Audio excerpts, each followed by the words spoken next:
Rezultati i testit të maturës është çelësi që hap dyert drejt studimeve të ardhshme, ndërsa për çdo maturant synimi është arritja e sa më shumë pikëve. Këtë vit, 11 maturantët nga Gjakova kanë arritur të marrin mbi 90 pikë në testin e maturës. 2 prej tyre janë nga Gjimnazia Hajdardushi, ndërsa 9 të tjerë janë nga Shkolla Mjekësisë Hysni Zajmi.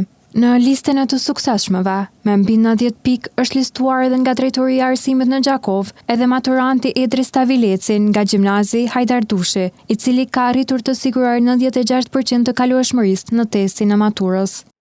Testin e maturës, qysh se ditën kur jam dalë prej provimit, e kom kuptu që kom punu bukur mirë, edhe kom ditë pavarësisht ku i kom ato disa gabimet vogla.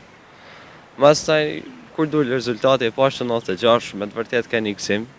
Gëzimi u shtu dhe ma tepër kur edhe në epe një mirënjohje. Një mirënjohje është një letër për disa njerëz, po ajo letër ty ta dëshmon një punë të madhe. Pas këtij suksesi, synimi i tij është të vazhdojë studimet në fushën që tashmë ka zgjedhur. Hapi i radhës është Fakulteti i Mjekësisë, e pretendoj edhe uroj që me pas fat në këtë provimin pranues, se përveç asaj që kam mësu, edhe pak fat nevojitet gjithsesi.